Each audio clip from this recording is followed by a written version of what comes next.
Okey, mudahnya daftar sebagai pelanggan rasmi KAB Gold ataupun untuk buka akaun emas KAB Gold yang dinamakan Uncang Emas tu secara percuma je, tak perlu bayar apa-apa, tidak ada langsung yuran pendaftaran. Daftar percuma sahaja. Jadi caranya ialah mula-mula kita type dekat URL kita Chrome ke apa ke, kita type www.emaskab.com. Kemudian enter. Kemudian nanti tuan-puan akan jumpa daftar percuma sahaja dan mulakan simpanan emas hari ini. Klik daftar sekarang. Okey, selepas klik daftar sekarang, tuan-puan akan jumpa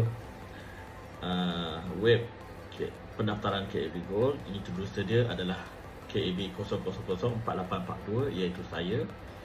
Kemudian tuan-puan letaklah nama tuan-puan, full name. Yang bertanda merah ni, semua ni kena letak.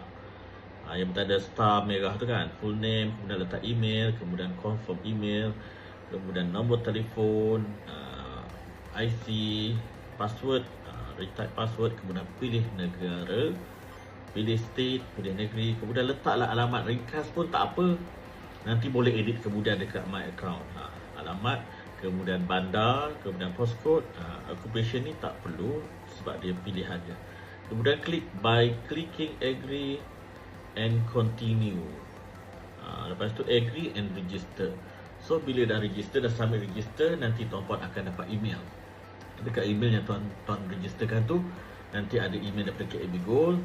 Dekat situ nanti ada, dalam email tu, buka email tu, dalam tu ada link untuk verification. Klik link tu.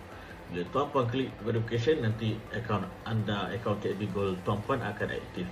Bila aktif, bermakna nanti tuan-puan ada nombor pendaftaran KAB 00 berapa. Jadi itu bermakna anda, tuan-puan telah menjadi pelanggan rasmi KAB Gold. Jom menyimpan emas bersama dengan KAB Gold, dan saya akan bimbing sebaiknya. Bimbingan saya 100% percuma. Nak jadi executive partner KAB Gold pun saya boleh bantu sehingga berjaya seperti saya dan rakan-rakan yang lain. Okey, bye-bye.